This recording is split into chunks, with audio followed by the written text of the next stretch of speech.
त्यांची पिढी आहे ती देखील ह्याच्यात कार्यकर्ते आहे. त्यामुळे रॅलीच्या माध्यमातून आपल्या सगळ्यांना माझं हे सांगणं आहे की कुष्ठरोग पीडित जर कोणी आपल्याला आढळलं तर त्याच्याविषयीची माहिती आपण आमच्या ऑफिसला आमच्या डॉक्टरांना द्यायची आहे. त्याचबरोबर आपल्याला समाजात जर असं कोणी आढळलं तर त्यांना देखील आपण औषधोपचार घेण्याविषयी सल्ला द्यायचा आहे. आपण आपल्या शालेय जीवनामध्ये देखील आपल्या अभ्यासक्रमामध्ये लेप्रसी हा विषय अभ्यासतो. 11वी 12वीला देखील हा विषय अभ्यासला जातो.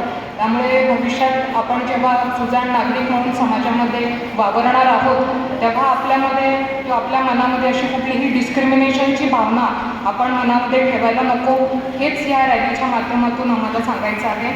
त्यामुळे आता मी जास्त वेळ न घेता मी माझे 2 शब्द इथेच थांबवते आणि ह्या रॅलीसाठी नवोदय विद्यालयांनी सर्व शिक्षकांनी विद्यार्थ्यांनी जे सहकार्य केलं, अतिशय थोड्या वेळेमध्ये आमच्या आशा वर्कर्स आणि प्राचार्यांनी संयुक्तरित्या ह्याची जुळवाजुळव केली आणि हे रॅलीचं आयोजन इथून केलं गेलं. त्याबद्दल मी शाळेचंही अभिनंदन करते, आभार मानते आणि इथून पुढे देखील मनपाच्या वतीनं वेगवेगळे जे अभिनव उपक्रम आम्ही राबवला जातो त्याच्यामध्ये देखील आपण असा सक्रिय सहभाग नोंदवावा एवढं सांगून मी माझे 2 शब्द संपवते. धन्यवाद.